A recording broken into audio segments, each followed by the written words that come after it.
Election season.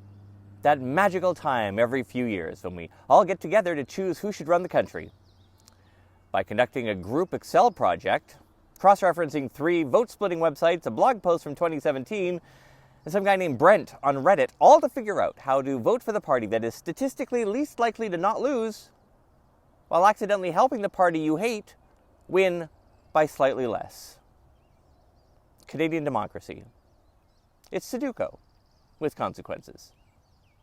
So let's talk about vote splitting. Now here, lately, it's been when the left vote is scattered among the 612 left-leaning parties in this country, and whoever is the conservative candidate just walks up the middle.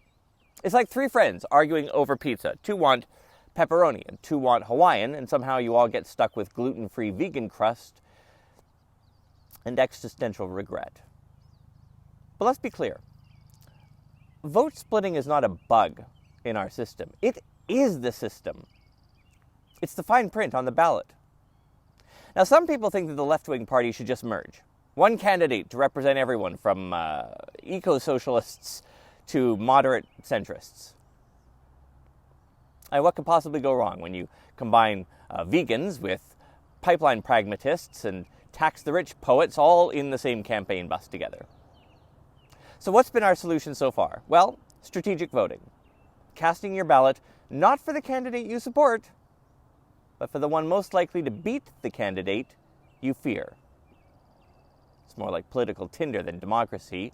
You swipe left on the raging dumpster fire and vote for the guy whose main policy idea is bring back Vine. Here's a novel idea. Fix the system, not the symptoms. The core flaw isn't indecisive voters. It's that the first-past-the-post voting system, voting for your favorite candidate, hands victory to your least favorite. So what alternatives do we have? We have ranked choice voting. That's kind of like The Bachelor, but for politics. You list your favorites in order, and if your top pick gets voted off the island, your love rebounds to your next choice. No rose ceremony needed. The least popular candidate is booted each round until someone wins the majority, and then we can all pretend it was true love from the beginning. Lots of countries do this. Ireland, Australia, Sri Lanka, more than 50 jurisdictions in the US all use this method. Approval voting is my favorite. This is where every voter can select as many candidates as they want, rather than being restricted to just one choice. Literally, voters mark all the candidates that they find acceptable on their ballot. The candidate that receives the most approvals wins the election. Now, fair enough, it is not used widely. Latvia has a version of this that they've modified. The UN uses it to elect a Secretary General. Oh, and it is how the elections work in Fargo, North Dakota. And that's just 2. There's runoff voting, where if no one gets a majority, we vote again. A sequel nobody asked for, starring the same candidates, only now everyone is slightly angrier. Cumulative voting, where you get multiple votes, sort of like points, and then you can dump all of them on your favorite candidate or spread them out. It's like legal vote hoarding. Score voting has voters rate candidates from 0 to 5, like you're leaving a Yelp review. The highest rating wins.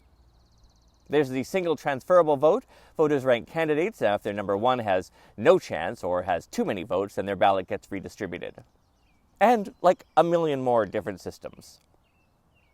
God knows anything is better than the disaster we have. And yet here we are, every election, hoping math and luck will save us from ourselves. We don't need to tweak this system.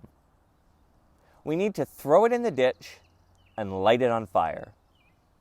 First past the post is a relic from the 18th century, like powdered wigs, or treating syphilis with mercury. It rewards mediocrity, punishes ambition, and elects people no one asked for. It's not democracy. It's the hostage negotiation with ballots. And we do it every single time. Today, the advanced polls opened. So vote. Vote however you want. But when the party that wins is in office, let's pressure them to change this damn thing. Because we don't need more voter turnout PSAs. We need a ballot that doesn't play Minesweeper with democracy.